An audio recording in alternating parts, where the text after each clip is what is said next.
Today we will study about the structure of chromosome and what are the topics included in this. I'll show you here. In structure of chromosome, you will study the basic structure of chromosome with elementary understanding of the terms like chromatin, chromatid, gene, structure of DNA and centromere. These terminology you have to study. Now, what are chromosomes? As you have seen in the mitosis and meiosis also, as I showed you in the diagrams also, that the chromosomes are thread-like structure lying in the nucleus of all cells in an individual, and the number of chromosomes varies from species to species. Chromosomes are made up of deoxyribonucleic acid. In short, we call it as DNA, and the protein. Which protein is there? Histone protein.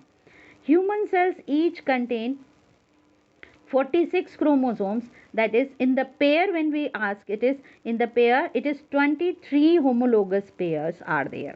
Okay, so chromosomes always they occur in pair in the cell.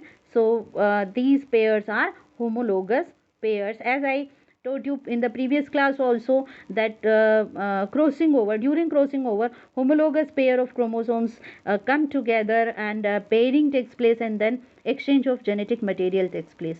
So when question comes that write the means number of pairs of chromosomes in human cell, then you will write 23 pairs. Okay, and when it comes that write the number of chromosomes found in the human cell, then you will write as the 46 chromosomes. Okay, in pairs it means 23 pairs, and only when the number, then it is 46. Okay, homologous pair carries the same set of genes. What are the homologous pair of the chromosomes? Those who are carrying the same set of genes, one inherited from mother and other from the father. This is also explained by me in the previous class already. So one more question arises here कि ये जो name है chromosome, how does it come? As I said you, chromosomes are thread like structure located inside the nucleus in eukaryotic cell.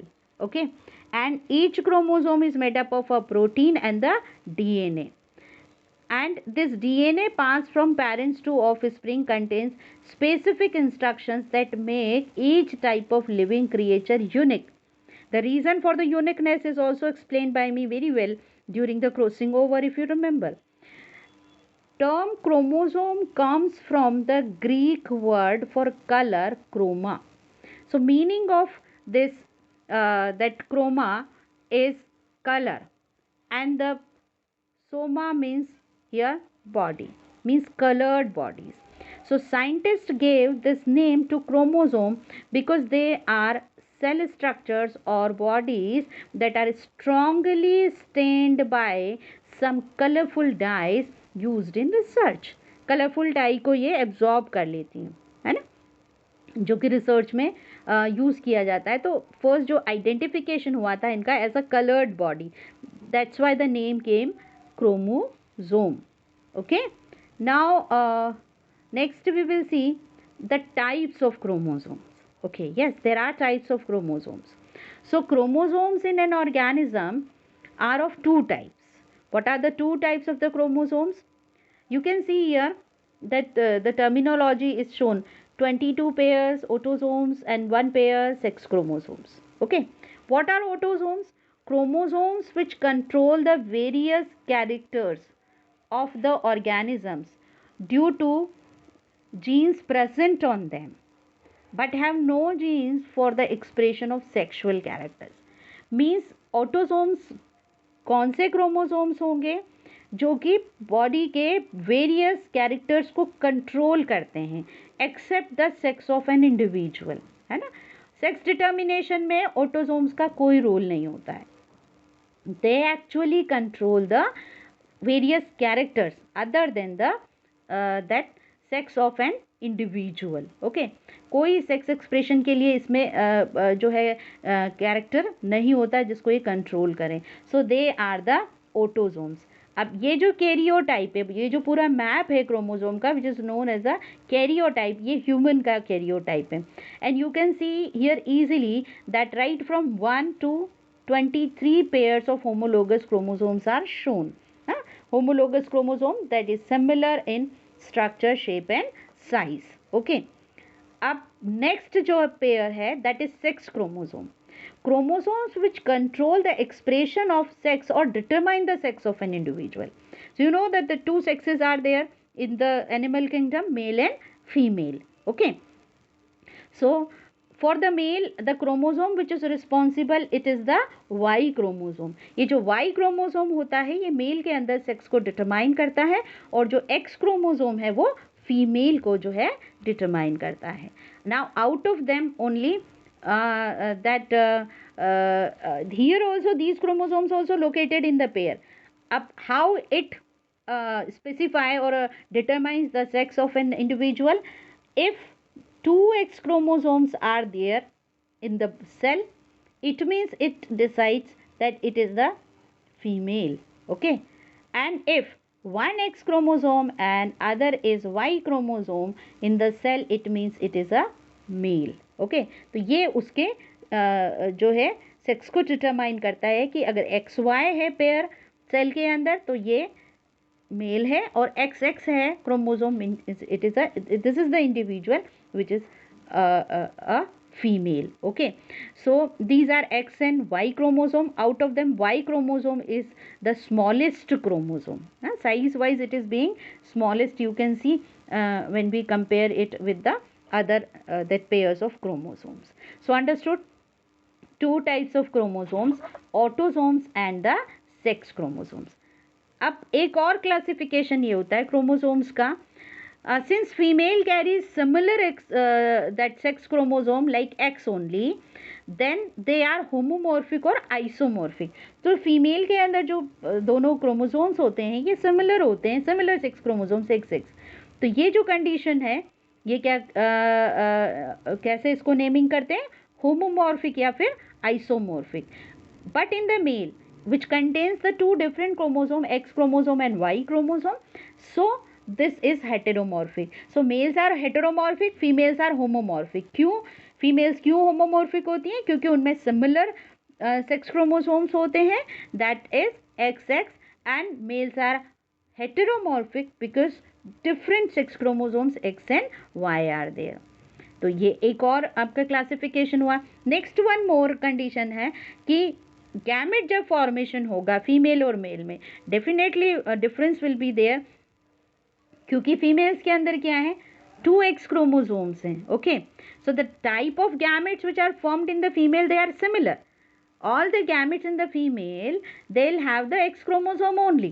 Okay, क्योंकि ये diploid condition है, as I told to you कि जब diploid condition होती है that is 2N और meiosis होगा और गैमेट्स बनेंगे, तो जो गैमेट्स बनेंगे they will contain the haploid condition itself. Okay, तो यहाँ पर क्या होगा, जितने भी गैमेट्स बनेंगे फीमेल के अंदर they will have the similar that chromosome that is X. Okay, so ये जो कंडीशन है ये होती है homogametic condition because they are carrying the similar chromosomes, homomorphic condition they are showing female. But male के अंदर क्या होगा, there will be formation of two types of gametes. As I told you that X and Y is the condition in the male. So the when the gametes will be formed in the male means at the time of sperm formation the two types of sperm will be formed, one which is carrying the X chromosome and other which is carrying the Y chromosome. So understood children, X and Y. So this condition is known as the heterogametic because two types of sperms are produced in equal proportion in the male, and one is with the X chromosome, other is with the Y chromosome, and this condition is known as the heterogametic condition. Understood? So heterogametic and homogametic. Now with the respect to chromosomes हमने different types पढ़े, autosomes, sex chromosomes, then the two conditions homomorphic, heteromorphic, and then again on the basis of gamete formation homogametic and heterogametic. Okay, now we will see what are genes? Okay, this term or also is repeatedly asked in the exam, that define gene. So genes are the segments of DNA that contain the information for an hereditary trait. As I said you कि जो chromosomes होते हैं वो किसके बने हुए होते हैं? Chromosomes are actually made up of DNA plus protein. That protein is histone protein.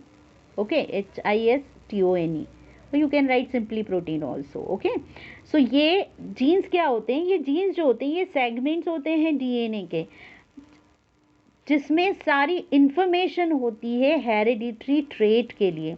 Hereditary term का क्या मतलब होगा? That is the that transfer of these characters from parents to their offsprings. सो ये हेरिडिटरी ट्रेट के लिए information को carry करते हैं. Where are genes located? In the chromosome itself, क्योंकि DNA is present in the chromosome. Genes are transmitted from parents to offspring through the gametes. As I told you already कि जब gamete formation होता है at that time, meiosis के बाद जब gametes बनते हैं, then they are carrying the chromosome pair in that recombinant way and contains the genes on it. Okay, यही गैमेट्स क्या होंगे? फ्यूज होंगे. फ्यूज होने के बाद zygote फॉर्म होगा and that zygote it develops into the individual. So in this manner genes are transmitted from parent to offspring through the gametes. Okay, now alleles and locus, these are this time not in your syllabus because that genetics unit is not in syllabus. If it will be added further, then we will discuss these terms. Okay, so this time I am not discussing this term. Now we will come to the chromatid. Chromatid क्या होता है? Because these terms are given in your syllabus. Chromatid, chromatin. Okay, so structure of chromosome. But this, if you remember, I taught to you this structure of chromosome at the time of crossing over itself. Okay, what is chromatid? Each metaphase chromosome appears to be longitudinally divided into two identical parts. ना, ये जो हैं दो identical parts हैं metaphase chromosome के. ये जो identical parts हैं they are termed as the chromatids. Okay, और ये दोनों chromatids जो हैं ये होंगे sister chromatids. If you remember, and chromatids of two different chromosomes, they are termed as the known sister chromatids. Now, chromatids of a chromosomes appears to be joined together at a point as centromere. यहाँ पर centromere वो point है जहाँ पर कि chromatids attach होते हैं. So, chromatids of a chromosome appear to be joined together at a point known as centromere.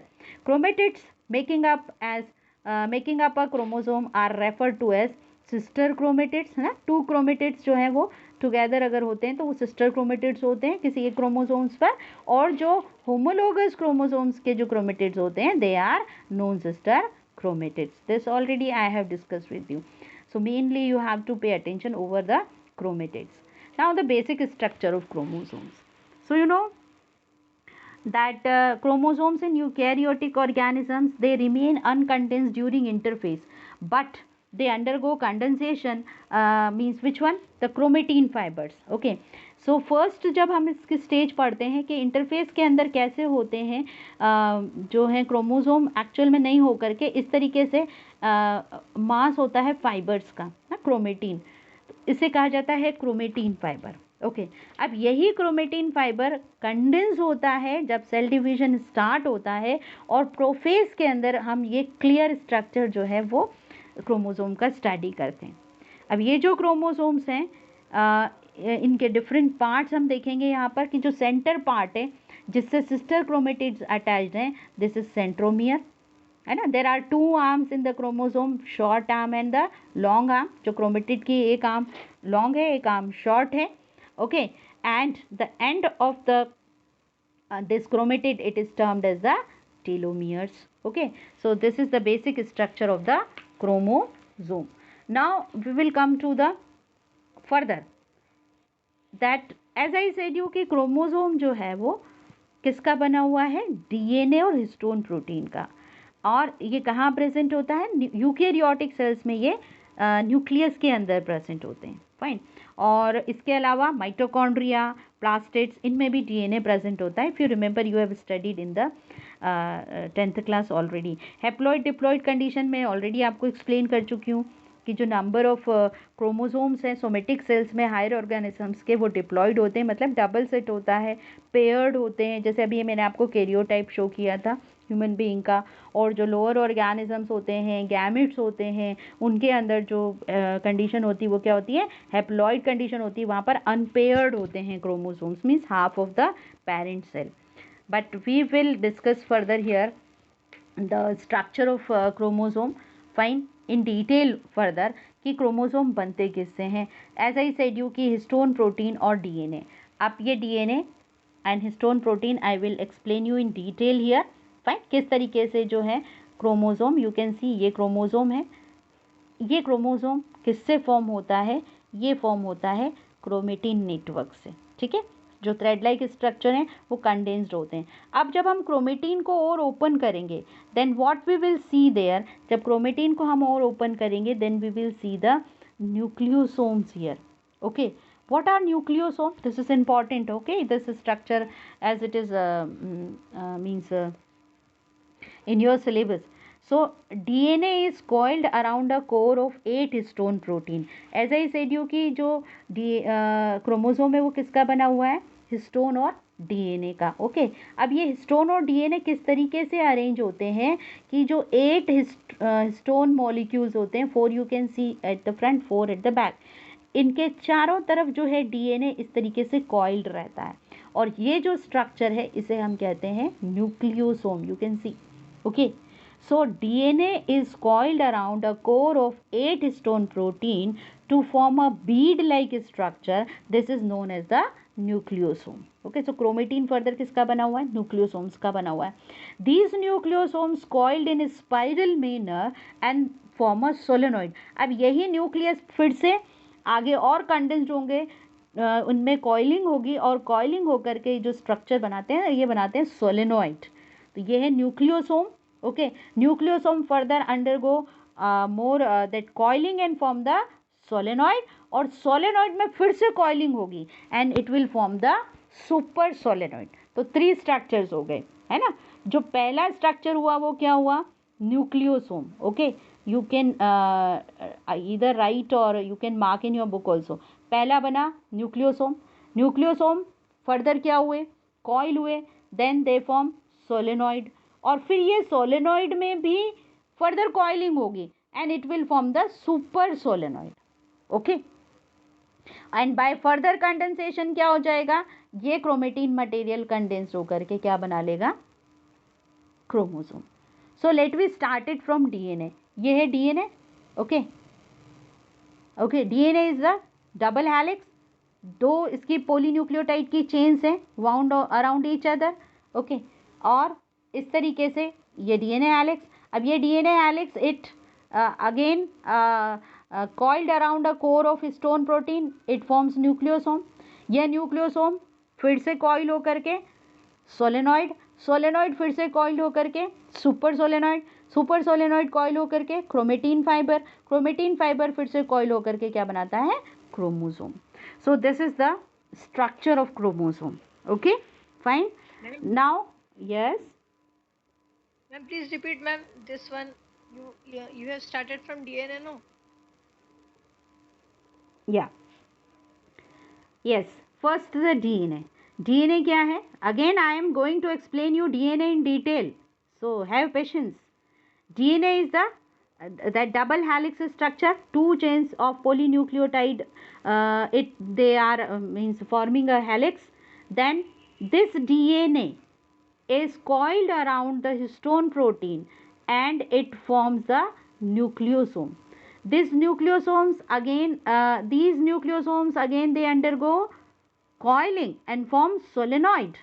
Solenoid फिर से कॉइल होकर के क्या बनाएंगे, सुपर सोलेनॉइड, और उनमें कंडेंसेशन होकर के क्या बनेगा, क्रोमेटिन। यही क्रोमेटिन जो है फिर कंडेंस्ड होकर के क्या बनाता है, क्रोमोसोम्स बनाता है, okay. So this is about the structure of chromosome. Now we will come to the structure of DNA. This is important, this is the part of your syllabus also कि DNA क्या होता है. So DNA is the polymer of nucleotide. So students, you might know the meaning of polymer. Polymer means that molecule which is made up of many monomers ना. तो polymer जो है वो structure है जो कई सारी मोनोमर यूनिट्स के ऐड होने से बनता है. अब डीएनए पॉलीमर है किसका? न्यूक्लियोटाइड्स का. So many nucleotides, they combine together and then they form the polynucleotide chain.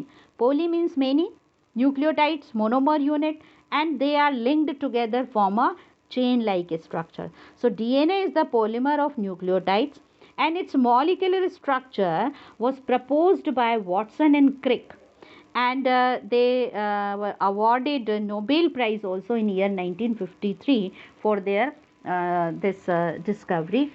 DNA is made up of 3 different molecules. Further हम डीएनए को और जो है न्यूक्लियोटाइड के स्ट्रक्चर को डिटेल में स्टडी करेंगे कि न्यूक्लियोटाइड किससे बना हुआ होता है. So nucleotide is made up of nitrogenous bases, pentose sugar and phosphoric acid which is represented by P. Nitrogenous bases and their types I am going to explain you in the next slide. Pentose sugar ये 5 carbon sugar होती है which is named as deoxyribose, and on that basis only the name of DNA is kept, that is deoxyribose nucleic acid. Okay, DNA. Now I'll explain you about the nitrogenous bases. What are nitrogenous bases? Nitrogenous bases actually are the bases are they are of 2 types. These are the pyrimidines and purines. Okay, you can see this is pyrimidine, this is purine.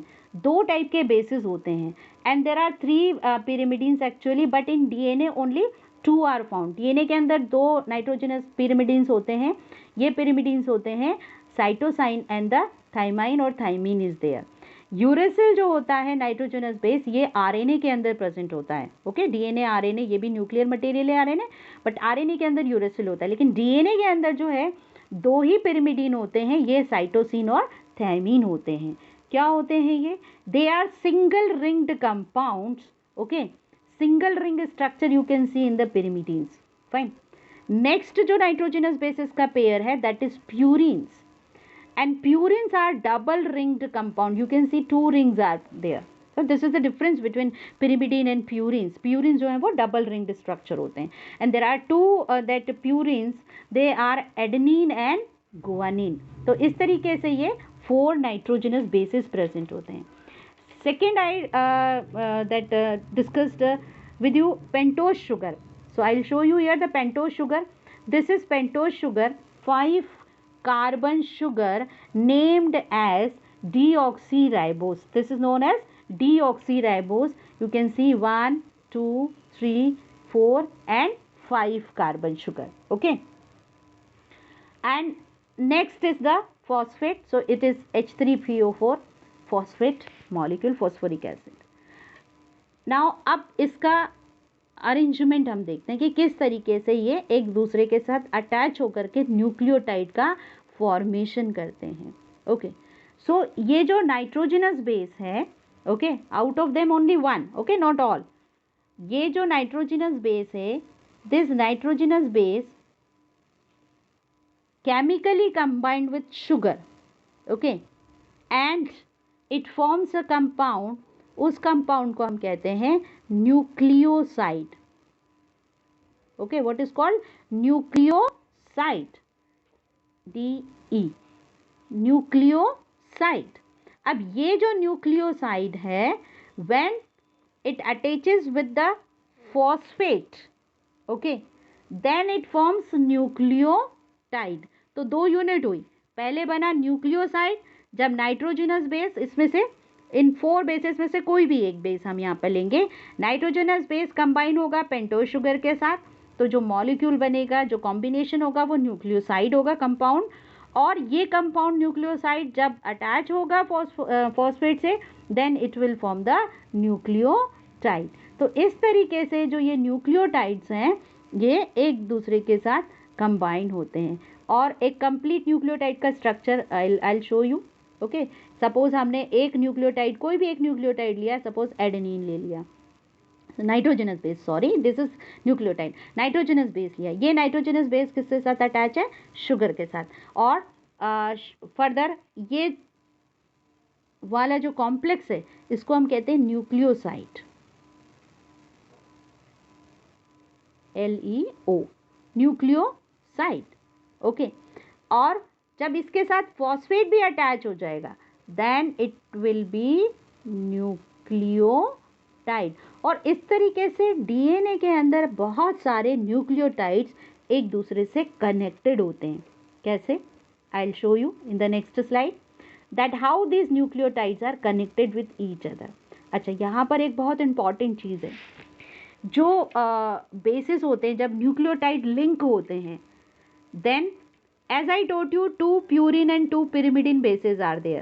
Okay, so nucleotide यहाँ पर जो ये जो pyrimidine bases हैं और purine bases हैं, always pyrimidine combines with one of the purine, means one pyrimidine combines chemically with the another purine.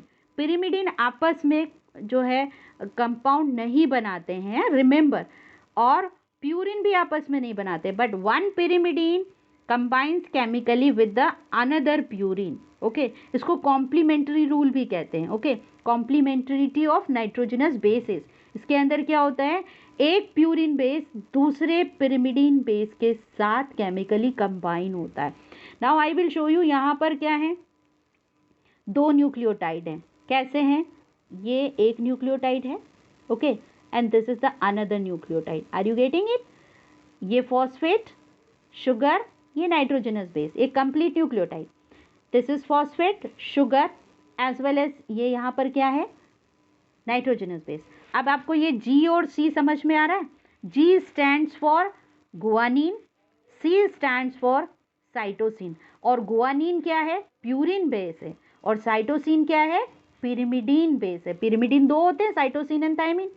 Always one pyrimidine base combines with the another purine base when 2 nucleotides combine with each other, क्योंकि 2 nucleotide जब combine होंगे तब nitrogenous bases में complementary rule जो है वो follow होगा। एक pyrimidine बेस जो न्यूक्लियोटाइड जिसका एक pyrimidine बेस कंबाइन होगा दूसरे न्यूक्लियोटाइड के प्यूरिन बेस के साथ, इन्हीं में बॉन्डिंग होती है। ओके, तो ऑलवेज यहाँ पर एक रूल है कि जो गुआनाइन है या गुआनीन है वो साइटोसिन के साथ केमिकली कंबाइन होता है, तो ये दोनों आपस में कॉम्प्लीमेंट्री होंगे, और थाइमाइन और एडेनाइन हमेशा एक दूसरे के साथ कंबाइन होते हैं केमिकली, तो ये एक दूसरे के कॉम्प्लीमेंट्री, ये कॉम्प्लीमेंटरिटी रूल है।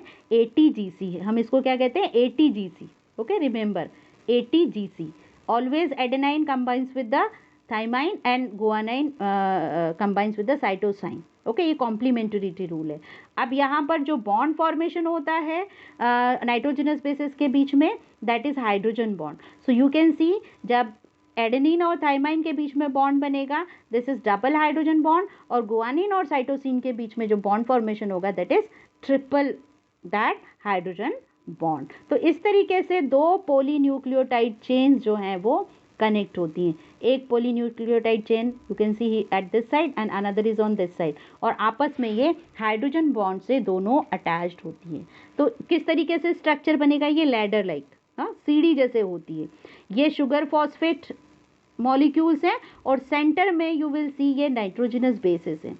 इस तरीके से दोनों पॉलीन्यूक्लियोटाइड चेन्स जो हैं वो अटैच होती हैं। बट डीएनए इस तरीके से लैडर लाइक दिखता नहीं है ना, ये कॉइल्ड फॉर्म में होता है। तो कॉइल्ड फॉर्म में कैसा होता है, आई विल शो यू। ये है कॉइल्ड फॉर्म, जिसको हम कहते हैं डबल हेलिक्स ऑफ द, और double helical structure, helical model of DNA that was discovered by Watson and Crick.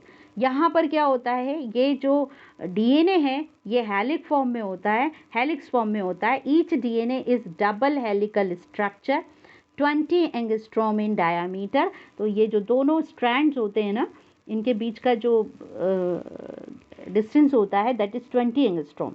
And two strands of DNA are anti-parallel and linked by complementary base pair. ये मैंने already आपको बताया complementary base pair से attach होते हैं with the help of hydrogen bond. Adenine always pairs with thymine by two hydrogen bonds, and similarly cytosine always pairs with guanine by hydrogen bonds, and in this manner they are forming the DNA. और इस तरीके से coil form में होगा, सीधे ऐसा straight ladder like नहीं होगा. और ये जो कॉइल फॉर्म में स्ट्रक्चर है इसको हम क्या कहते हैं, double helical structure of the DNA. Okay, remember this. ये दोनों स्ट्रैंड के बीच का जो डिस्टेंस होता है वो 20 एंगस्ट्रोम होता है ना. डायमीटर इसका कितना होता है, 20 एंगस्ट्रोम होता है. ठीक है, दो रिस्पेक्टिव न्यूक्लियोटाइड के बीच में स्पेस कितना होता है, 0.34 nm होता है. फाइन. और इस तरीके से जो 10 बेस पेयर्स हैं उनमें होगा 3.4 एंगस्ट्रोम और 3.4 nm. But that much detail is not in your syllabus. But yes, this structure is in your syllabus. और एंटी पैरेलल होते हैं 5 प्राइम 3 प्राइम. मतलब एक साइड जो है वो 5 जो राइबोज शुगर है उसका 5 कार्बन वाला एंड होता है, दूसरी तरफ जो है वो होता है 3rd कार्बन वाला and. But that much not in your syllabus, but you just learn it कि ये एंटी पैरेलल जो है रन करते हैं. This detail is not in your syllabus. So in this manner structure of DNA is completed. Now I have a short video for you, so patiently see that and then we'll come to the doubt session. Okay, fine. Excuse me, ma'am. All cells require some form of instructions to be able to function properly. They need guidelines, rules, codes for making materials in the cell, and that code is DNA. DNA stands for deoxyribonucleic acid.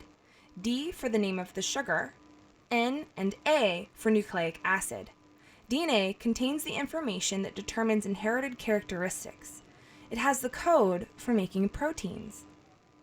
DNA is found in the nucleus of eukaryotic cells and in the cytosol of prokaryotes. If we take a closer look at the chromatin inside the nucleus, we can see the structure of the DNA. The DNA has repeating subunits, and those subunits are called monomers, or nucleotides specifically. The nucleotide has 3 main parts: a phosphate group, a sugar, and a nitrogen base. In DNA, the name of the sugar is deoxyribose, which is part of DNA's name, and there are 4 nitrogen bases in DNA. The bases are thymine, adenine, cytosine, and guanine. 2 of the bases are purines, which have a 2-ring structure, and 2 bases are pyrimidines, which have a 1-ring structure. Adenine and guanine are purines, cytosine and thymine are pyrimidines. I remember the pyrimidines are the bases with a Y in their name, just like pyrimidine has a Y in its name. A purine always pairs with a pyrimidine, and the slanted shape of the DNA molecule causes it to form a spiral or helix. Because DNA is double-stranded, we use the phrase double helix to describe its structure. There are 4 scientists who are credited with discovering the shape of DNA, and they are Watson, Crick, Wilkins, and Franklin. All of them received a Nobel Prize for their work, except for Rosalind Franklin. She died before the prize was given. Each of these scientists played a role in piecing together the structure of DNA. They learned that along the sides of the molecule was a backbone made of alternating sugar and phosphate molecules. On the inside, like the rungs of a ladder, are the nitrogen bases. Adenine and thymine form hydrogen bonds together. Cytosine and guanine form hydrogen bonds together. To help me remember which bases link together, I think of writing the letters. A and T both use straight lines. C and G use curved lines. I also know that A and T have 2 hydrogen bonds, but C and G have 3 hydrogen bonds by saying AT2, CG3. Silly things like this are actually a great memory tool. Strands of DNA are said to be complementary to one another, because A will always be with T and C will always be with G, based on the number of hydrogen bonds that they want to make. You can predict the complementary strand if you know the other strand. So let's use all of that knowledge about DNA and see if we can identify the parts of this blank DNA molecule. The easiest to label are the deoxyribose sugars and phosphates. They make up the outside of the molecule. Deoxyribose is a pentagon shape, and the phosphate is just a small molecule in between. Next, we need to remember a rhyme, AT2CG3. So the nucleotides with 2 hydrogen bonds must be A and T, and the ones with 3 are C and G. To tell which one is which, you need to know that pyrimidines have 1 ring and purines have 2. So cytosine and thymine are the pyrimidines, so they're the 1-ring bases. Adenine and guanine are the 2-ringed bases. And now you have a labeled DNA molecule. Thanks for watching this episode of Teacher's Pet. Okay.